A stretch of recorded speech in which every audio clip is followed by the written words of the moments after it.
Hey everybody, it's James Crawley with Your Week in History, Baseball Edition.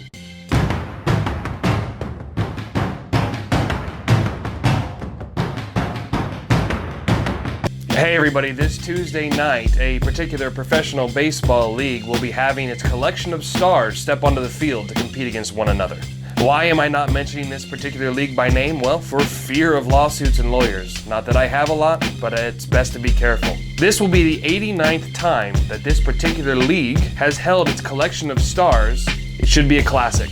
Since this is the 89th time this game has actually been played, you can kind of do the math and figure out when the first game was.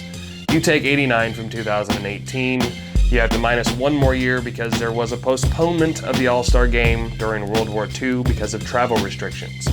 So, that would bring up the first game of 1933. That's the official first All-Star Game. But was there one before that?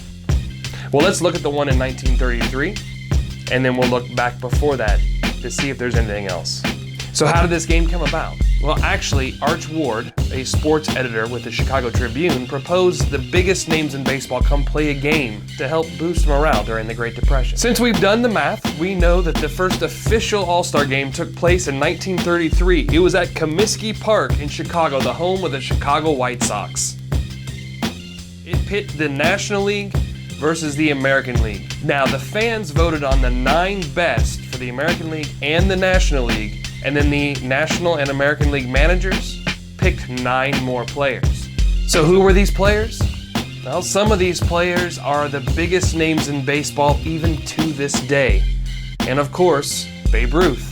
You have Jimmy Foxx, Lou Gehrig, Bill Terry, Lefty Grove, and Al Simmons, Chuck Klein, and Charlie Gehringer. Now, the game itself, the American League won 4-2, and it was boosted by the biggest name in baseball, Babe Ruth, who hit a 2-run home run and made an amazing catch in the 8th when he actually reached over the fence and pulled a home run back. But was this game in 1933 the first All-Star game? Officially, yes. But unofficially, we have to go back to 1911. Now, the first unofficial All-Star Game took place in 1911 in Cleveland. It was actually called the Addie Joss Benefit. This game took place in Cleveland Park and featured the American All-Stars versus the Cleveland Naps. This particular game went to benefit Addie Joss's widow after he unexpectedly died in 1911. But who was Addie Joss? And why would this collection of stars come and play for a benefit? Addie Adrian Joss was a right-handed pitcher for the Cleveland Naps. He had a very unconventional way of pitching. He would turn his back towards the batter and hide the ball until the last moment, right before the ball came whipping across the plate. He found great success with this.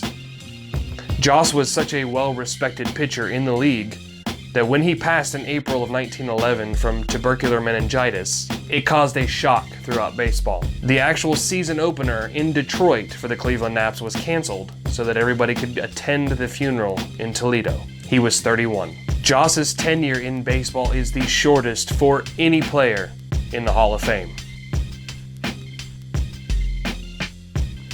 So on July 24th, 1911, the top players in the American League faced off against the Cleveland Naps, all proceeds going to Joss's widow. It equaled over $12,000. The AL All-Star team won the game over the Cleveland Naps 5-3. The AL All-Star team featured 7 future Hall of Famers, including Walter Johnson, Ty Cobb, Eddie Collins, Tris Speaker, and Frank Home Run Baker.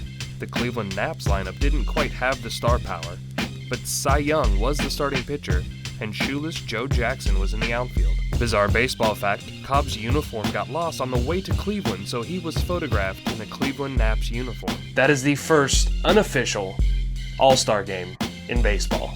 My name is James Crawley, and this has been Your Week in History. Follow me every Sunday with new videos and new historical events. Also hit subscribe on the YouTube channel, and follow me on Instagram at James_J_Crawley. Thank you. Have a great week.